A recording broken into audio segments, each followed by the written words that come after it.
সন্তান মাত্র 8 মাস বয়স। গতকালকে যখন ওর কাছে নিয়ে আসছে, সবাই বাবাকে দেখাবে ওসমান হাদিকে।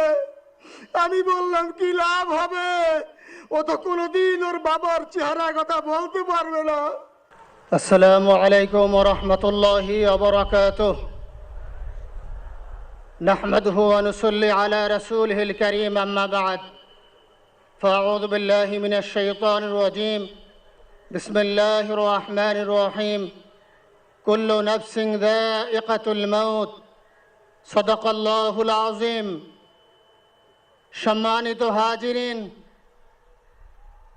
আজকের এই লক্ষ লক্ষ তৌহিদি জনতা, আপনারা হাজির হয়েছেন আমার কলিজার টুকরা ছোট ভাই শহীদ শরীফ ওসমান হাদির জানাজার নামাজে অংশগ্রহণ করার জন্য। সম্মানিত হাজিরিন, আপনারা জানেন শহীদ ওসমান হাদি তিনি স্বাধীনতার সার্বভৌমত্ব রক্ষার জন্য এই বাংলাদেশের 18-20 কোটি মানুষের কাছে একটি মেসেজ দিয়েছিলেন কিভাবে একটি স্বাধীনতার সার্বভৌমত্ব রক্ষা করতে হয়।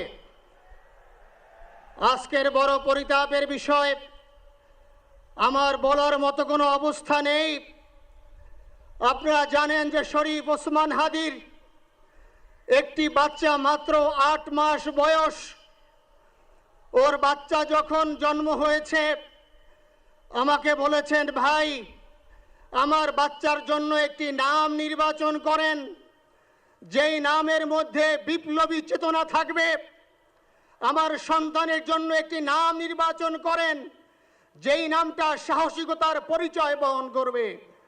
আমি অনেক যাচাই বাছাই করে ওর সন্তানের নাম দিয়েছিলাম ফিরিনাস, বিপ্লবী এবং সাহসী।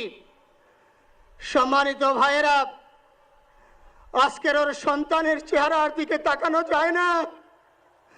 আজকের আমার মা প্রায় পাগল হয়ে যাচ্ছে, জ্ঞান হারিয়ে ফেলছে। আমার ভাই বোন তারা পাগল হয়ে যাচ্ছে। আমার 6 ভাই বোনের মধ্যে সবচেয়ে ছোট ছিল শরীফ ওসমান হাদি। আজকের তার লাশ আমার কাঁধে বহন করতে হচ্ছে। আজকের আপনাদের কাছে আমার কোনো দাবি নাই, শুধু একটি দাবি। 7 থেকে 8 দিন হয়ে গেল দিবালোকে প্রকাশ্যে রাজধানী ঢাকায় জুমার নামাজের পরে খুনি প্রকাশ্যে গুলি করে যদি পার পেয়ে যায়, এর চেয়ে লজ্জার আমাদের আর কিছু নাই। যদি বর্ডার পাস হয়ে যায়, 5 থেকে 7 ঘন্টা সময় তারা কেমন করে গেল, এই প্রশ্ন জাতির কাছে রেখে গেলাম। আমার কোনো চাওয়া পাওয়া নাই। আমার ভাই ওসমান হাদি শহীদ হয়েছে, ওর শহীদি তামান্না ছিল। আপনারা ওর বক্তব্য শুনেছেন, তামান্না করত হয়তো আল্লাহ তাআলা ওর শহীদি সেই মত নসিব করে দিয়েছেন। কিন্তু আপনাদের কাছে আমি এই ঋণ কোনোদিন আমি ছাড়ব না। আমার ভাই শরীফ ওসমান হাদির বিচার যেন প্রকাশ্যে এই বাংলার জমিনে আমরা দেখতে পারি। ভাইরা আমার, 7-8 দিন হলো, এখনো পর্যন্ত আমরা কিছুই করতে পারলাম না। এই দুঃখে কলিজা ছিঁড়ে যাচ্ছে। আমরা ওসমান হাদির জন্য দোয়া করি, আমরা ওর সন্তান ওর স্ত্রীর জন্য দোয়া করি। ওর সন্তান মাত্র 8 মাস বয়স। গতকালকে যখন ওর কাছে নিয়ে আসছে, সবাই বাবাকে দেখাবে ওসমান হাদিকে। আমি বললাম কি লাভ হবে, ও তো কোনোদিন ওর বাবার চেহারা কথা বলতে পারবে না। ওর ছেলে আর কোনোদিন জানবে না যে আমার বাবা কেমন ছিল। ভাইরা আমার, ওসমান হাদি আর ফিরে আসবে না। ওসমান, তুমি দেখে যাও, লক্ষ লক্ষ জনতা, তৌহিদি জনতা তোমার জন্য পাগল।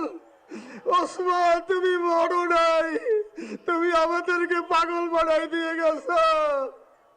আল্লাহর কাছে আমরা সবাই দোয়া করি আল্লাহ যেন আমার ভাই শহীদ শরীফ ওসমান হাদিকে জান্নাতুল ফিরদাউসের মেহমান হিসেবে কবুল করেন।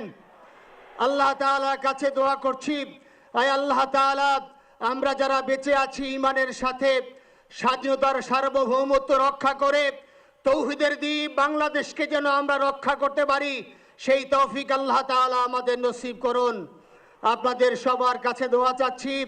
আমার মেজো ভাই ওমর ফারুক সাথে ছিল, ওর জন্য আপনারা দোয়া করবেন।